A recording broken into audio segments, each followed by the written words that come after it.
जय श्री हरि। आइए सुनते हैं बृहस्पतिवार की पौराणिक व्रत कथा। भारतवर्ष में एक प्रतापी और दानी राजा राज्य करता था। वह नित्य गरीबों और ब्राह्मणों की सहायता किया करता था। यह बात उनकी रानी को अच्छी नहीं लगती थी। वह न तो गरीबों को दान देती और न ही भगवान में पूजा करती थी, और न राजा को भी दान देने से मना किया करती थी। एक दिन राजा शिकार खेलने वन में गए हुए थे, तो रानी महल में अकेली थी। उसने बृहस्पति देव साधु वेश में राजा के महल में भिक्षा मांगने के लिए आए और भिक्षा मांगी।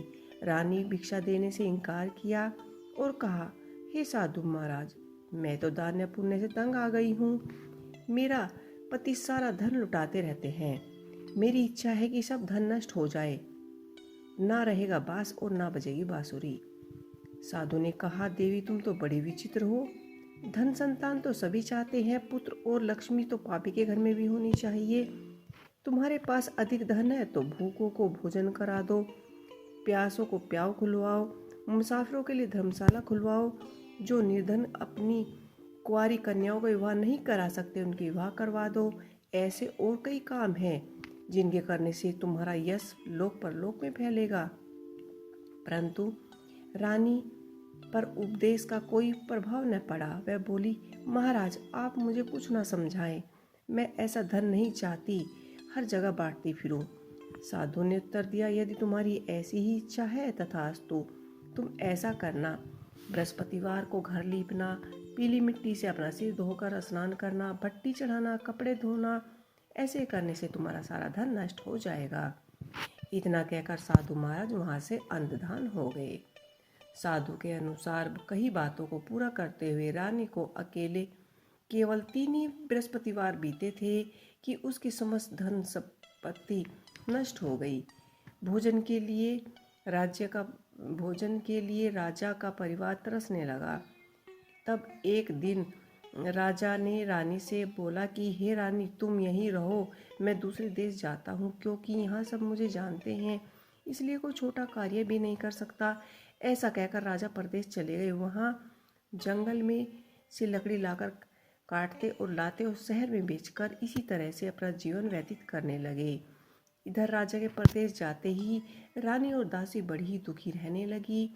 एक बार जब रानी और दासी को 7 दिन बिना भोजन के रहना पड़ा, तो रानी ने अपनी दासी को कहा कि हे दासी, पास के ही नगर में मेरी बहन रहती है, वह बड़ी धनवान है, तो उसके पास जा और कुछ धन ले आ, ताकि थोड़े दिन गुजर बसर हो सके। दासी रानी की बहन के पास गई और उस दिन गुरुवार था और रानी की बहन उस समय बृहस्पतिवार की कथा सुन रही थी। दासी ने रानी की बहन और उसकी रानी के संदेश दिया, लेकिन रानी की बहन ने कोई भी उत्तर नहीं दिया। जब दासी को रानी की बहन से कोई उत्तर नहीं मिला तो वह बहुत ही दुखी हुई और क्रोध से भरी हुई वापस आ गई। दासी ने वापस आकर रानी को सारी बात बता दी। सुनकर रानी अपने भाग्य को कोसने लगी। उधर रानी की बहन ने सोचा, मेरी बहन की दासी आई थी, परंतु मैं उससे कुछ बोल ना पाई, उसे बड़ा ही दुख हुआ होगा। कथा सुनकर वह पूजन समाप्त करके वह अपनी बहन के घर आई और कहने लगी कि हे बहन, मैं बृहस्पतिवार का व्रत कर रही थी, तुम्हारी दासी घर आई थी, परंतु तब मैं कथा सुन रही थी, तब तक ना तो उठते हैं और ना ही बोलते हैं, इसलिए मैं नहीं बोली। कहो दासी क्यों आई थी? रानी बोली, बहन तुमसे क्या बात छुपाऊं, हमारे घर में खाने तक के अनाज नहीं है। ऐसा कहते कहते रानी की आंखों में आंसू भर आए। उसने दासी समेत पिछले 7 दिन से भूखे रहने की बात भी अपनी बहन को विस्तार पूर्वक बताई। रानी की बहन बोली, देखो बहन, भगवान बृहस्पति जी सभी की मनोकामनाएं पूर्ण करते हैं। देखो शायद तुम्हारे घर में भी कहीं अनाज का कोई पात्र घड़ा रखा हो। पहले तो रानी को विश्वास नहीं हुआ, पर रानी की बहन के आग्रह करने पर उसने अपनी दासी को अंदर भेजा तो सचमुच ही अनाज से भरा हुआ एक घड़ा मिला। यह देखकर दासी को बड़ी ही हैरानी हुई। दासी के रानी से कहने लगी कि हे रानी, जब हमको भोजन नहीं मिला तो हम व्रत तो कर रहे थे, इसलिए क्यों ना इनसे व्रत की भी कथा और विधि भी पूछ ली जाए। ताकि हम भी व्रत कर सके। तब रानी ने अपनी बहन से बृहस्पतिवार के व्रत के बारे में पूछा। उसकी बहन ने बताया कि बृहस्पतिवार के व्रत में चने की दाल और मुनाखा से विष्णु भगवान जी का केले की जड़ से पूजन करे तथा दीप जलाए, व्रत कथा सुने और पीले भोजन करे। इससे बृहस्पति देव प्रसन्न होते हैं। व्रत और पूजा विधि बताकर रानी की बहन वहाँ से अपने घर लौट आई। 7 दिन के बाद जब गुरुवार आया तो रानी और उसकी दासी ने व्रत रखा। गुड़साल में से जाकर चना और गुड़ लेकर आई। फिर उसने केले की जड़ तथा विष्णु भगवान जी का पूजन किया और पीला भोजन कहाँ से लाए, इस बात को लेकर दोनों ही बड़ी दुखी थी।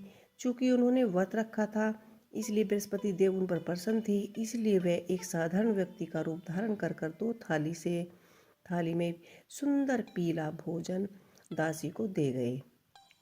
भोजन पाकर दासी बहुत ही प्रसन्न हुई और दोनों ने साथ मिलकर भोजन ग्रहण किया। इसके बाद वे सभी गुरुवार का व्रत पूजन भी करने लगी। बृहस्पतिवार भगवान की कृपा से उनके पास धन संपत्ति आ गई, परंतु रानी फिर से आलस्य करने लगी। तब दासी बोली, देखो रानी, तुम पहले भी इसी प्रकार आलस्य करती थी। तुम्हें धन रखने में बड़ा कष्ट होता है। इसी कारण सभी धन नष्ट हो गया। और जब अब धन बृहस्पतिवार भगवान की कृपा से हमें मिला है तो फिर तुम्हें फिर से आलस्य होने लगा है। रानी को समझाते हुए दासी कहती है कि बड़ी मुसीबतों के बाद हमने यह धन पाया है, इसलिए हमें दान पुण्य करना चाहिए, भूखे मनुष्यों को भोजन कराना चाहिए, धन को शुभ कार्य में खर्च करना चाहिए, जिससे तुम्हारा कुल का यश बढ़ेगा, स्वर्ग की प्राप्ति होगी और पितर प्रसन्न होंगे। दासी की बात मानकर रानी अपना धन शुभ कार्य में खर्च करने लगी, जिससे पूरे नगर में उसका यश फैल गया। बृहस्पतिवार भगवान का व्रत कथा के बाद श्रद्धा के साथ आरती की करनी चाहिए। इसके बाद प्रसाद बांटकर खुद भी ग्रहण करना चाहिए। एक दिन राजा दुखी होकर जंगल में एक पेड़ के नीचे आसन जमाकर बैठ गए। वह अपनी दशा को याद कर व्याकुल होने लगे। बृहस्पति देववार का दिन था।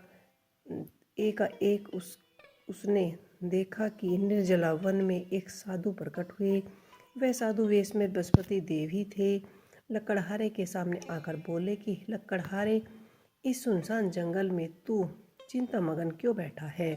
लकड़हारे ने दोनों हाथ जोड़कर प्रणाम किया और उत्तर दिया, महात्म, आप सब कुछ तो जानते हैं, क्या कहूँ। यह कहकर रोने लगा और साधु को अपने आत्मकथा सुनाई। महात्मा जी ने कहा कि तुम्हारी स्त्री ने बृहस्पतिवार के दिन भगवान को निरादर किया था, जिसके कारण वह रुष्ट होकर तुम्हारी यह दशा हुई। अब तू चिंता मत कर, मेरे कहने से पर चल तो तुम्हारे सब कष्ट दूर हो जाएंगे। भगवान पहले से भी अधिक संपत्ति देगा। तुम बृहस्पतिवार के दिन कथा किया करो। 2 पैसे के चने मुनाखा लेकर उसका प्रसाद बनाओ और शुद्ध जल से लोटे में शक्कर मिलाकर अमृत तैयार करो।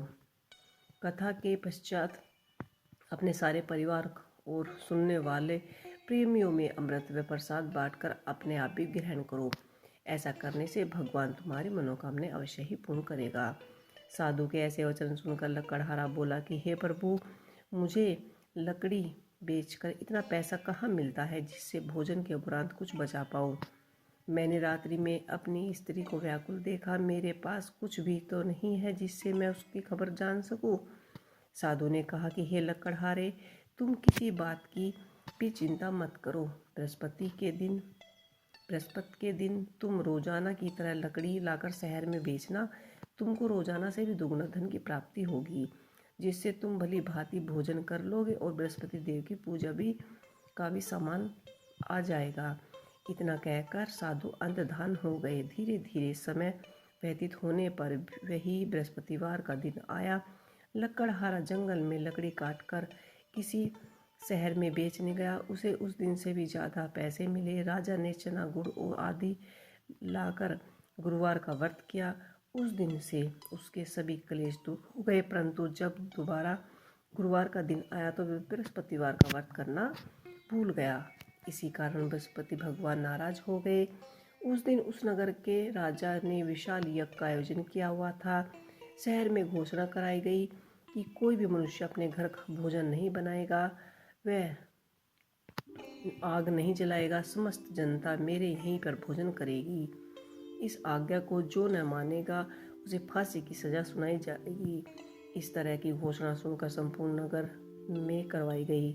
राजा की आज्ञा अनुसार शहर के सभी लोग भोजन करने गए, लेकिन लकड़हारा कुछ देर तक पहुंचा, इसलिए राजा उसको अपने साथ घर ले गए और उसे भोजन करा ही रहे थे कि रानी की दृष्टि उस खूंटी पर पड़ी जिस पर उसका हार लटका हुआ था। वह वहां पर दिखाई नहीं दिया। रानी ने निश्चय किया कि मेरा हार इसी मनुष्य ने चुराया है। उसी समय सिपाहियों को बुलाकर उसे कारागार में डलवा दिया। जब लकड़हारा कारागार में पड़ गया और वही बहुत ही दुखी होकर विचार करने लगा कि न जाने कौन से पूर्व जन्म के कर्म है जो मुझे भुगतने पड़ रहे हैं, इससे मुझे दुख की प्राप्ति हुई, और उसी साधु को याद करने लगा जो जंगल में मिला था। उसी समय तत्काल बृहस्पति देव साधु के रूप में प्रकट हुए और उसी दशा को देखकर कहने लगे कि अरे मूर्ख, तूने बृहस्पति देव की कथा नहीं करी, इसी कारण तुझे दुख की प्राप्ति हुई। अब चिंता मत कर, बृहस्पतिवार के दिन कारागार के दरवाजे पर तुझे 4 पैसे पड़े मिलेंगे, उनसे तू बृहस्पति देव की पूजा करना और तेरे सभी कष्ट दूर हो जाएंगे। बृहस्पतिवार के दिन उसे 4 पैसे मिले। लकड़हारे ने कथा कही। उसी रात्रि को बृहस्पति देव ने उसे नगर के राजा को स्वप्न में कहा कि हे राजन, तूने जिस आदमी को कारागार में बंद किया है वह निर्दोष है, वह राजा है, उसे छोड़ देना। रानी का हार उसी खूंटी पर लटका मिलेगा। अगर तू ऐसा नहीं करेगा तो तेरे राज्य नष्ट हो जाएगा। इस तरह से रात्रि के स्वप्न को देखकर राजा प्रातःकाल उठा और खूंटी पर हार देखकर लकड़हारे को बुलाकर क्षमा मांगी तथा लकड़हारे को योग्य सुंदर वस्त्र आभूषण देकर विदा किया। बृहस्पति की देव की आज्ञा अनुसार लकड़हारा अपने नगर की ओर चल दिया। राजा जब अपने नगर के निकट पहुंचा तो उसको बड़ा ही आश्चर्य हुआ। नगर में पहले से भी अधिक बाग बगीचे, कुएं, तालाब, धर्मशालाएं, मंदिर बने हुए थे। राजा ने पूछा, यह किसके बाग बगीचे धर्मशालाएं हैं? तब नगर में सब लोगों ने कहने लगे कि यह सब रानी की बांदी के हैं। तो राजा को और भी आश्चर्य हुआ और गुस्सा भी आया। जब रानी ने यह बात सुनी कि राजा आ रहे हैं तो उन्होंने बांदी से कहा कि हे दासी, देख, राजा हमको इतनी बुरी हालत में छोड़कर गए थे। हमारी ऐसी हालत देखकर वह लौट न जाए, इसलिए तू दरवाजे पर ही खड़ी हो जा। आज्ञा अनुसार दासी दरवाजे पर खड़ी हो गई। राजा आए तो उन्होंने अपने साथ लेवा लाए। तब राजा ने क्रोध करके अपनी रानी से पूछा कि यह सब तुमने कैसे प्राप्त किया? तब उन्होंने कहा कि हमें यह सब बृहस्पति देव के व्रत के प्रभाव से प्राप्त हुआ है। राजा ने निश्चय किया कि 7 रोज बाद जो भी सभी बृहस्पति देव का पूजन करते हैं, परंतु मैं प्रतिदिन में 3 बार कहानी तथा रोज व्रत किया करूँगा। अब हर समय राजा के व्रत क्या करूँगा, हर समय राजा के दुपट्टे में चने की दाल बंधी रहती, तब तथा दिन में 3 बार कहानी कहते। एक रोज राजा ने विचार किया कि चलो बहन के यहाँ घूम आते हैं। इस तरह निश्चय कर राजा घोड़े पर सवार हो अपनी बहन के यहाँ चले जाते हैं। मार्ग में उसने देखा कि कुछ आदमी एक मुर्दे को लिए जा रहे हैं। उन्होंने रोक कर राजा ने कहा कि अरे भाई, मेरी बृहस्पतिवार की कहानी सुन लो। वे बोले, हमारे तो आदमी मर गया है, इसको आपकी कहानी की पड़ी है। परंतु कुछ आदमी बोले, अच्छा कहो, तुम्हारी कहानी कथा मैं अवश्य ही सुनूंगा। राजा ने दाल निकाली और जब कथा आधी हुई थी तो मुर्दा हिलने लगा और कथा समाप्त हुई तो राम राम कहकर मुर्दा उठ खड़ा हुआ। आगे मार्ग में उसे एक किसान खेत में हल चलाता हुआ मिला। राजा ने उसे देखा और उससे बोला, अरे भाई, तुम मेरी बृहस्पतिवार की कहानी सुन लो। किसान बोला, जब तक मैं तेरी कहानी सुनूंगा तब तक मैं 4 हलाई जोत लूँगा। जा और किसी को अपनी कथा सुनाना। इस तरह राजा आगे चलने लगा। राजा के हटते ही बैल पछाड़ खाकर नीचे गिर गए। किसान के पेट में बड़ी जोर से दर्द होने लगा।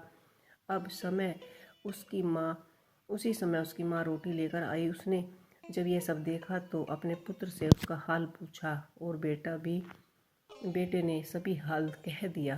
तो बुढ़िया दौड़ती दौड़ती उस घुड़सवार के पास गई और उससे बोली कि मैं तेरी कहानी अवश्य ही सुनूंगी, तू अपनी कथा मेरे खेतों पर चलकर कहना। राजा ने बुढ़िया के खेतों पर जाकर कथा कही, जिसे सुनते ही उसके बैल खड़े हो गए और किसान के पेट का दर्द बंद हो गया। राजा की बहन के घर पहुंचा। बहन ने भाई को खूब मेहमानी की। दूसरे रोज प्रातःकाल राजा जगा तो वह देखने लगा कि सब लोग घर में भोजन कर रहे हैं। राजा ने अपनी बहन से कहा कि ऐसा कोई मनुष्य है जिसने भोजन न किया हो, मेरे बृहस्पतिवार की कहानी सुन ले। बहन बोली, अरे भाई, यह परदेश है कि पहले यहाँ लोग भोजन करते हैं, उसके बाद में अन्य काम करते हैं। अगर कोई पड़ोस में है तो मैं पूछ के आती हूँ। वह ऐसा कहकर देखने चली गई, परंतु उसे कोई ऐसा व्यक्ति नहीं मिला जिसने भोजन न किया हो। अतः वह एक कुम्हार के घर गई जिसका लड़का बीमार था। उसे मालूम हुआ कि उसने यहाँ की 3 रोज से किसी ने भी भोजन नहीं किया है। रानी ने अपने भाई की कथा सुनाने के लिए कुम्हार से कहा। वह तैयार हो गया। राजा ने जाकर बृहस्पतिवार की कहानी उनको सुनाई। उनका लड़का ठीक हो गया। अब तो राजा की प्रसन्नता का कोई ठिकाना न रहा। एक रोज राजा ने अपनी बहन से कहा कि हे बहन, हम अपने घर को जाएंगे, तुम भी तैयार हो जाओ। राजा की बहन ने अपने सास से कहा। सास ने कहा, हाँ चली जा, परंतु लड़कों को मत ले जाना, क्योंकि तुम्हारे भाई की कोई औलाद नहीं है। बहन ने अपने भाई से कहा, हे भाई, मैं तो चलूँगी, लेकिन बालक नहीं जाएंगे। राजा बोले, जब कोई बालक ही नहीं चलेगा तो तू जाके क्या करेगी। बड़े दुख मन से राजा अपने नगर को लौट आए। राजा ने अपनी पत्नी से कहा, हम निर्वंश हैं, हमारा मुख देखने का धर्म नहीं है और कुछ भोजन आदि नहीं किया। रानी बोली, हे प्रभु, बृहस्पति देव ने हमें सब कुछ तो दिया है, हमें औलाद भी अवश्य ही देंगे। उसी रात बृहस्पति देव ने राजा को स्वप्न में कहा कि हे राजा, उठ, सभी सोच त्याग दे, तेरे रानी गर्भ से है। राजा ये बात सुनकर बहुत ही खुश हुआ। 9वें महीने में गर्भ में एक सुंदर पुत्र को रानी ने जन्म दिया। तब राजा बोले कि हे रानी, स्त्री बिना भोजन के रह सकती है, परंतु बिना कहे नहीं रह सकती। जब मेरी बहन आवेगी तो तुम कुछ मत कहना। रानी ने सुनकर कहा, ठीक है। जब राजा की बहन ने यह सुसमाचार सुना, वह बहुत ही खुश हुई और बधाई देने कर अपने भाई के यहाँ आई। तभी रानी ने कहा, घोड़ा चढ़कर तो नहीं आई, गधा चढ़कर आई। राजा की बहन बोली, भाभी, मैं इस प्रकार न कहती तो तुम औलाद कैसे मिलती। बृहस्पति देव ऐसे ही हैं, जैसे जिसके मन में कामनाएं हैं सभी को पूर्ण करते हैं। जो सद्भावपूर्वक बृहस्पतिवार का व्रत करता है एवं कथा पढ़ता है अथवा सुनता है, दूसरों को सुनाता है, बृहस्पति देव उनकी सभी मनोकामनाएं पूर्ण करते हैं। जय श्री हरि।